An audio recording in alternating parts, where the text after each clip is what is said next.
Due to its abundant resources, cutting-edge technology, and sizable markets, Africa offers a wealth of business opportunities.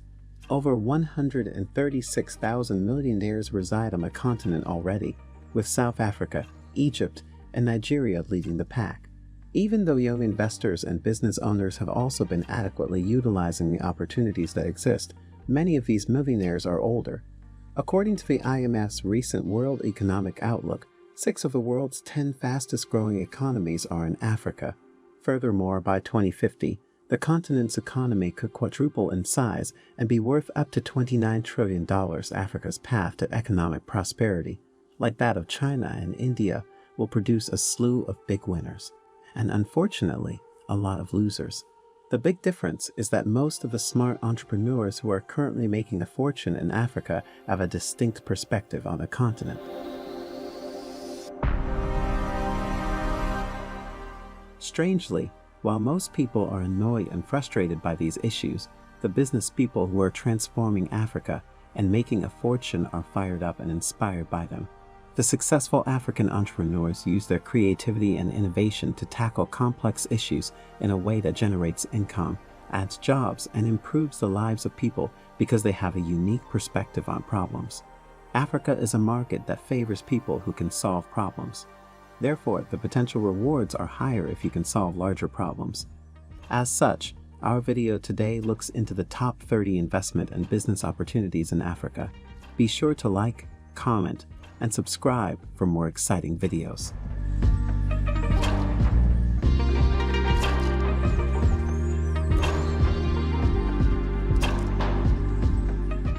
Recycling waste and scraps is a crucial industry for the future viability of the global economy. Additionally, governments and organizations dedicated to international development strongly support recycling investments in Africa. They offer financial support and incentive programs to encourage recycling investments.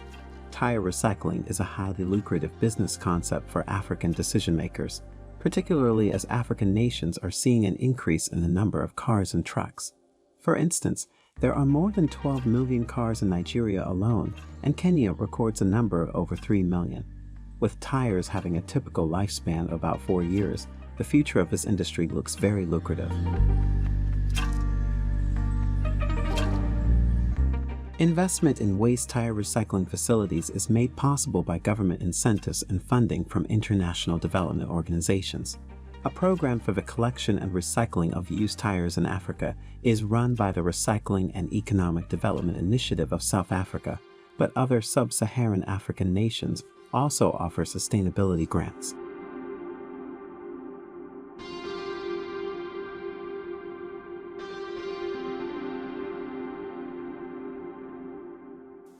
In both European and American nations, outsourcing cleaning and security services is a common practice. African cities are also embracing this trend, particularly in Cape Town, Johannesburg, Nairobi, Lagos, Accra, and Dakar. Many businesses prefer to contract with experienced firms to handle their security and janitorial needs. A professional cleaning and security outsourcing business is something African business owners should think about starting. The sophistication of businesses is increasing, and mostly internal employees handle key business functions. However, cleaning and security tasks are delegated to qualified businesses. Large African cities are currently experiencing this trend. The cost of labor is reasonable in Africa, and there is little formal training needed for janitorial work. In this region, starting a service business is comparatively simple. The lucrative security and janitorial services industry present opportunities for African entrepreneurs. Investors in large cities may want to think about establishing a reputable outsourcing business.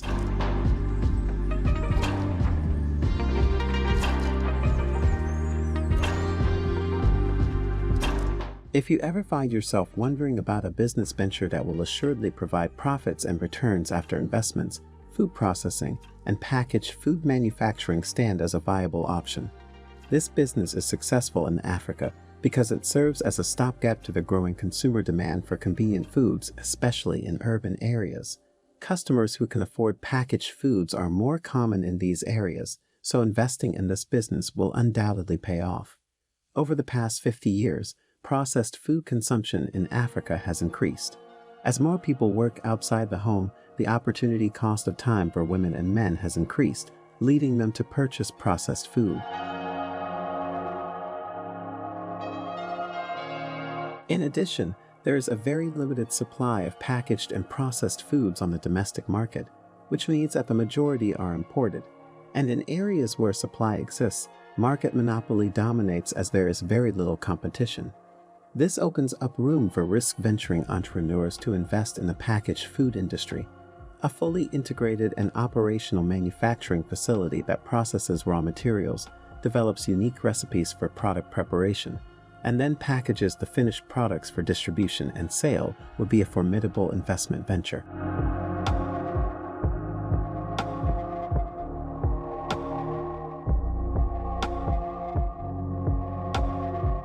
One of the most significant staple crops in sub-Saharan Africa is corn, which takes up nearly 17% of the estimated arable land there. As a matter of fact, over 300 million people in sub-Saharan Africa rely on corn for food and a living. Paired with wheat, a crop that is vital to global nutrition and is a staple food for an estimated 35% of the world's population. These crops offer an impressive investment venture for agricultural enthusiasts and entrepreneurs in general.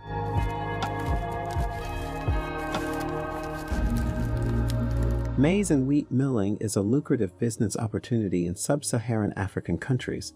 It is a lucrative business opportunity for many entrepreneurs, with the potential to quickly grow into large commercial mills supplying not only domestically, but also regionally. The reason for success in this venture lies in the fact that its raw materials are abundant and reasonably priced on the continent, particularly as many African nations already cultivate maize and wheat. Furthermore, because it is a staple food for the majority of the continent's inhabitants, its demand is always very high. This demand is expected to increase in tandem with the rapid growth in population, and finally, the relative ease and lack of technique required for mill operation eliminate complicated procedures.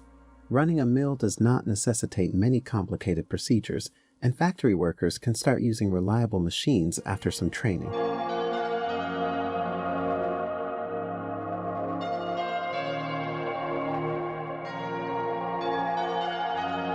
Furniture is showing its tenacity as one of the industries that have grown in direct proportion to income growth, and as the average income and population of middle-income people are rising, so is the demand for lavish and comfortable. And what other way to show that but to spend on comfy and beautiful furniture? Consumer trends are shifting, and many wealthy people want luxury furniture and decor for their homes and offices. Furniture is in short supply in sub-Saharan African countries, and due to a lack of distributors, the existing items are very expensive. There is a lot of money to be made in this appealing venture.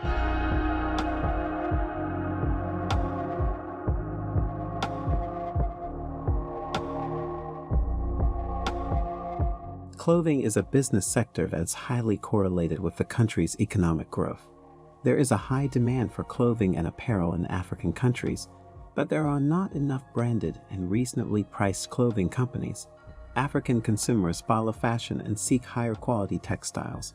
Although Chinese textiles are inexpensive, they are usually of poor quality. European brands are of high quality, but they are incredibly expensive for the mass market. So with precise planning, clothing customization can be simpler than in other industries, and with a minor cost increase, you can have your products custom branded. You can build your brand with less capital and fewer stocks. Before making an investment in this industry, entrepreneurs should think about the lead times and product quality, whilst frequently updating the stock, because fashion trends change quickly. Also, the factory's proximity to the retail market is crucial, and disruptions to the logistics and supply chain should be avoided. Finally, the investors should adapt their products to the preferences of the market and follow the consumer demands in each African nation.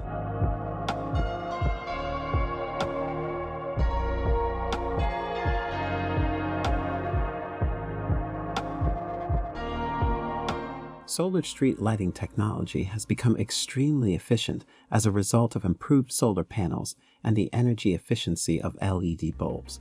Solar streetlights have grown more prominent as a viable solution to traditional streetlights in African countries because of their tendency to curtail the exacerbating power outages in several African countries, promoted by installing conventional streetlights.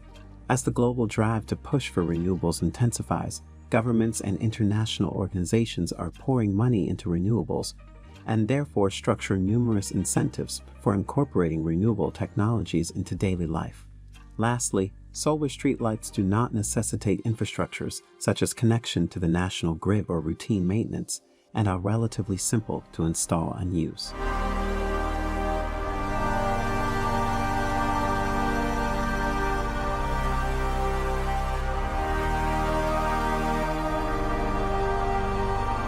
This technology is rapidly gaining notoriety on the African continent as many homes, hotels, resorts, and industrial facilities are embracing the solar water heating technology as a means that provides free hot water for a multitude of functions.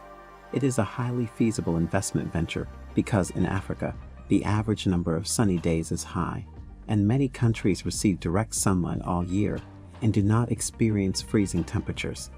This technology is relatively inexpensive, and as such, it is required by a large number of households and businesses. The installation does not necessitate extensive technical knowledge. Hence, employees are capable of handling the installation of new units just after a few days of training.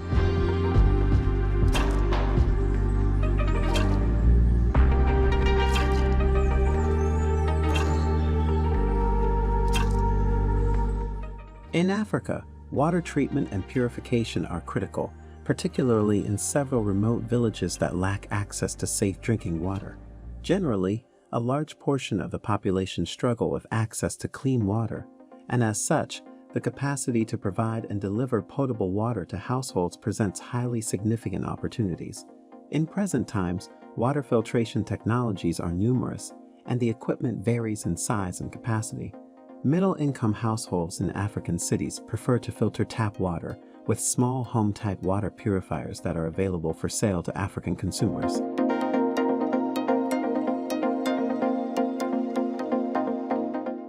Regular inspection and maintenance of water treatment systems generate additional revenue. Revenue can be generated, for example, through the initial sale of the system as well as through the contractual maintenance scheme.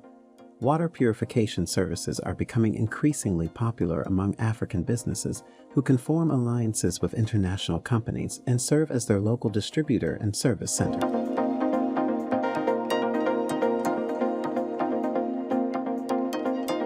Watch the full length of the video on our new channel, The New Africa Wealth, which is dedicated for finance and wealth creation in Africa. Check the video description or the pinned comment for the link to the channel. As always, make sure to subscribe to the new channel for more exciting topics about business opportunities and wealth creation in Africa.